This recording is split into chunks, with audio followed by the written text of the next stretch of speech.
तीच माणूस आहे कारणीभूत सगळ्याला इकडे, दुसरं कोण नाही इकडे. हे रामभाऊ शेतकऱ्यांनी केलेलं काम, त्याला त्यावेळेला बऱ्याच वेळा तक्रारी गेल्या, त्याला वर्धात आलेली असल्यामुळे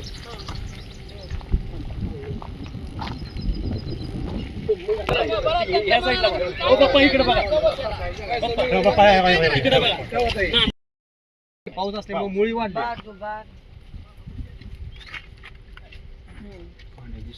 आता इकडे जाईल तिथं सगळं पाणी शेताने उभं आहे. किती तुमचं आहे का?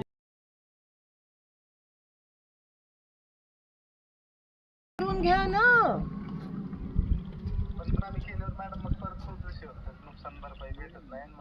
पण मला एक सांगा, जर झाडाखाली ते तुमचं सॅटेलाइट असेल आणि तिथे रेकॉर्ड होत नरखेडचं झाडाखाली आहे, मी त्यांना 2 वर्ष नाही पण जेव्हा तुम्ही येऊन बघता अनऑफिशियली जरी आलात तरी तुम्हाला दिसतंय ना शेतकऱ्यांचं नुकसान झालंय ते. बरोबर, मग 65 मीटर असू दे, 30 मीटर असू दे, 20 मीटर, आपलं काम आहे की वरचा आदेश चेंज करण्याचा ना.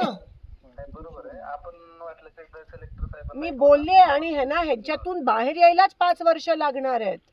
मग ती 65 मीटरची अर्ज मिलीमीटरचा अर्जाचा काय अटीचा काय उपयोग आहे? पण VC तुमच्या होतात ना गव्हर्नमेंट सोबत, कलेक्टर सोबत किंवा चीफ सेक्रेटरी. मग तुमचं काम आहे ना ते सांगण्याचं. तुम्ही ते काय पत्र वर दिलंय ते मला जरा पाठवा, मी चीफ सेक्रेटरीशी बोलते.